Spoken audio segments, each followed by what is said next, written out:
called in to help restore order after the so-called Battle of Bogside in Londonderry at the end of 1969. Now again, after these outbreak of violence, there were attempts to introduce further reforms. We remember one of the things that NICRA wanted was the disbanding of the B specials, this section of the Royal Ulster Constabulary, and that actually happens in 1970. But it doesn't stop the staunch of campaigns for further reform and civil rights. It's in this context of a growing agitation that the Irish Republican Army makes a comeback. In fact, during the 1950s and the first part of the 1960s, the IRA had effectively dissipated. They'd even sold their arms to the Welsh nationalist organisation called the Free Wales Army. And there was a mural in Belfast that had famously, the IRA equals I ran away. That is to say that most of the Catholic population felt deserted by the IRA, that they had not tried to advance their interests. Nonetheless, a new provisional group of the IRA breaks away from the official IRA in 1969, and they become increasingly active in leading a terrorist violent campaign against British rule. And indeed, the fact that they can make a connection with the civil rights movement ended up making them one of the strongest separatist terrorist organisations in Europe. Remember, Spain had ETA representing the Basque country. There was a Red Brigade in Italy and Baader-Meinhof in Germany, all from the late 1960s. So again, this is a pan-European process of the militarisation of political conflict. The violence continues to escalate in the early 1970s and culminates with the infamous Bloody Sunday massacre on the 30th of January 1972, when British paratroopers killed 13 people involved on a civil rights march in Londonderry. This became the biggest single catalyst for the recruitment of the IRA of any single event in the Troubles in Northern Ireland. Thereafter, things get nasty very, very quickly. Edward Heath, the Conservative Prime Minister, declares direct rule on Northern Ireland, and there is what Irish Republicans would describe as a military occupation of the North, or what the British government described as an army defending the integrity of the United Kingdom. There is an attempt in 1973 and 1974 to set up a new government in Northern Ireland, a new type of assembly, but that shares power between Protestants and Catholics and even opens up the possibility of a Council of Ireland, of the whole island of Ireland. But that falls apart after the second election in 1974, when 11 of Northern Ireland's 12 MPs were returned opposed to the development of what we would call now the peace process. In that, of course, Enoch Powell becomes an Ulster Unionist MP dedicated to the defence of the Union of the United Kingdom. And direct rule from London is returned, and the military occupation continues. And indeed stretches all the way down to the peace process of the 1990s. Indeed, one of the things that made Mrs Thatcher's reputation when she was first elected was her position, hardline position, on the treatment of IRA political prisoners in Belfast, and the refusal of them to have a special category status as political prisoners, which culminated in the hunger strikes of 1980 and 1981, where 10 people died while on hunger strike, and Mrs Thatcher laid out the position that you can never negotiate with terrorists. Finally, in this process, I should talk about the process of devolution in Scotland and Wales.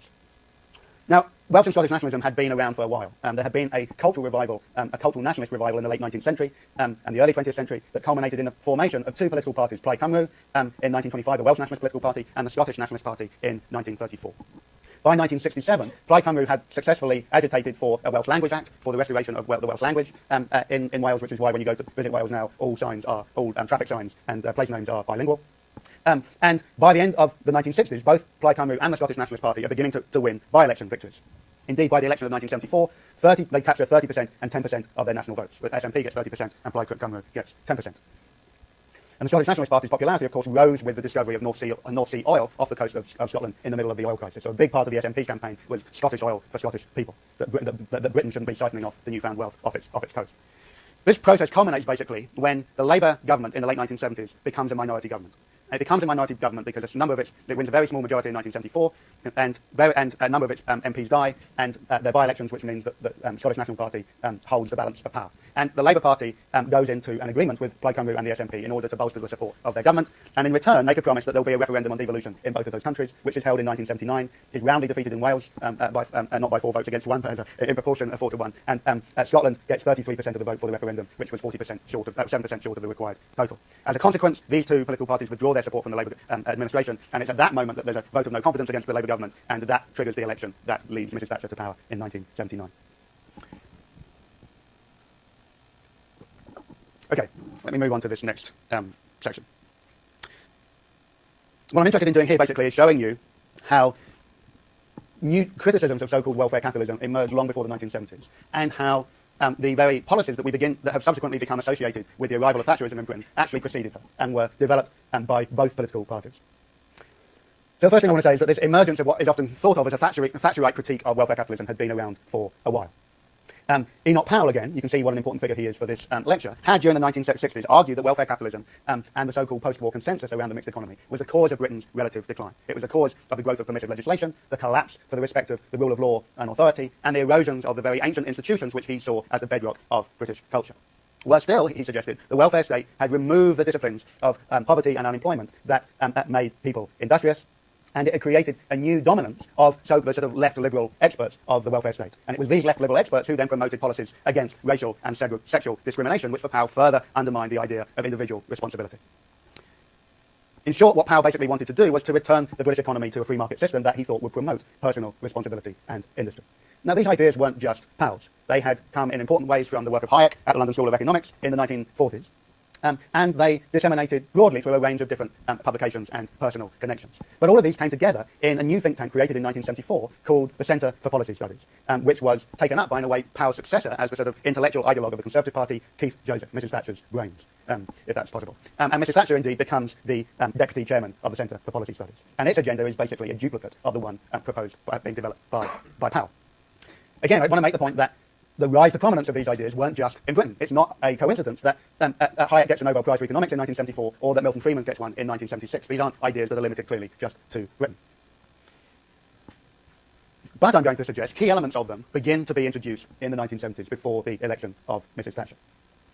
And an important figure here was Edward Heath. Edward Heath was elected as Britain's Prime Minister in 1970 at the end of Harold Wilson's administration, and he was an important figure because he was the first non-aristocratic leader of the Conservative Party. He had been educated in the grammar school, so the first non-patrician leader of the Conservative Party. Mrs. Thatcher was, of course, the second. And he embarked on a new programme of modernisation. Remember, countering the Labour Party, Harold Wilson's project of modernising Britain through the white heat of technology and education reform. For Heath, modernisation was going to be primarily about economic reform, and so he introduced a range of measures. He introduces decimalisation of money and introduces a new Industrial Relations Act in 1971 to curb the powers of trade unions. He introduces local government reform in 1972. He makes Britain join the European Economic Community in 1973, and he scraps the regional development agencies that had been a vital part of economic management in the 1960s, and begins to withdraw support from so-called lame duck nationalised industries. He also introduces an incomes policy, which is probably the most important thing of all, because it tries to cap the wages of public sector wages in order to keep control of the growing rates of inflation. But his policies were not altogether successful. Inflation continued to rise. It was at 9% in 1974. Wages were growing much faster, at 14% above the rate of inflation. The balance of payments deficit had grown with the deregulation of the pound. Unemployment had reached 1 million for the first time in the post-war period. And government expenditure had risen 50%. And all of this in the context of an increasingly unhappy period of industrial relations where 70 million days were lost to strikes. At the centre of that process was the National Union of Miners, who you'll remember were at the centre also of the general strike in 1926. Coal became an incredibly precious commodity in the wake of the oil crisis. Because oil had become so expensive, Britain's coal reserves were key key as its energy supply. And the NUM basically resists Heath's attempt to introduce incomes policy. So much so that they go on strike, and they force a government. They first of all force the government to introduce the so-called 3-day week, which was when domestic users only were allowed to use power 3 days a week. So, for instance, when I was a kid, I often had to do my homework in the dark because we didn't have. There was a power cut for many often at night. The NUM basically brings the government to its knees, and Heath has to climb down, and the NUM are awarded a pay rise of 16%. So it was a massive, massive loss of faith by Heath, who had tried to stand up to the unions and basically lost. So in 1974, he holds an election campaign. He calls for an election with the slogan, "Who governs Britain? Is it the elected government or is it the trade union movement?" And the answer of the country was basically the trade union movement, because Heath loses power. And in came Harold Wilson again. The problem was that Harold Wilson didn't get a very big majority in the first election in 1974, so he foolishly asked for a second election to try and get a stronger majority to enable him to enact the legislation that he wanted to enact. But rather like Heath, it was a gamble that didn't pay off, because not only did the turnout of electors fall from 79 to 73%, but Labour's share of the vote fell from 38 to 36%. This left the Labour government enfeebled, basically, without the majority necessary to be able to embrace its full programme. And so even though the Labour Party came in with the promise of scrapping his incomes policy, wages continued to rise from 15 to 23% between 1973 and 1975. Inflation went up to 25% by 1975, and Wilson is forced to reintroduce an income policy control. Wilson basically resigns in 1976, and in comes this man called James Callaghan. James Callaghan was Wilson's deputy. He becomes the Prime Minister, and he faces an awful mess to clear up. In April of 1976, the Wall Street Journal had published a piece with the title "Goodbye Britain." The pound sterling came under unbelievable pressure, and Britain was forced to go to the IMF and beg for a loan to try and stop the economy from entirely collapsing. This was the point in which the economic policies that became known as structural adjustment that the IMF had begun to develop in the 1970s were first introduced in Britain. So in return for a loan of £3.9 billion, the Labour government was forced to introduce 20% of cuts in public expenditure. So the Labour government, dedicated to the management of the welfare state and the mixed economy, was now in charge with having to follow the instructions from the IMF of slashing welfare services and watching rates of unemployment grow, peaking at 1.4 million in 1979. The trade unions were, of course, appalled by this process, and in 1978 to 1979, there was the famous winter of discontent, when public sector unions, who, of course, were the people who were most affected by the new pressure down on wages, went on strike. Public sector unions that were basically responsible for collecting rubbish, for running ambulances, for manning fire trucks, for driving trains, for getting people buried. In 1979, the winter of 1978 to 1979, none of that was happening, and this was what Britain looked like. You can imagine what a fun country this was to grow up in the 1970s. Just amazing stuff. It was largely on the back of this winter of discontent and the sense that basically the whole fabric of the country was falling apart that Mrs. Thatcher came to power in the election of 1979. But the point that I've been trying to make to you is that many of the policies that she became associated with had actually begun to be introduced as early as Edward Heath and anticipated in the arguments of Enoch Powell long before. And importantly, that they were also being introduced by the Labour government after the Labour government, albeit a Labour government under the discipline of the IMF from 1976. Okay, so any questions on any of that? There's been a lot of material to get through, but I had to talk you through it, because otherwise there's no way of understanding the craziness of nothing working.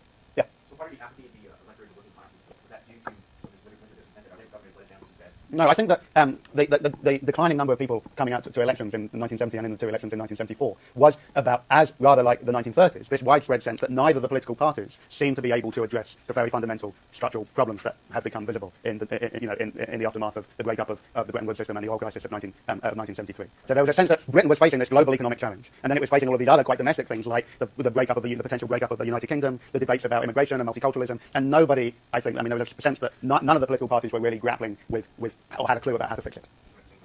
And at the same time, things continued to get worse. Inflation was spiraling. Unemployment, which had effectively disappeared for the past 3 decades, made a return. Balance of payments was crazy. It was just, economically, the country was not in great shape. Any other questions? Yeah.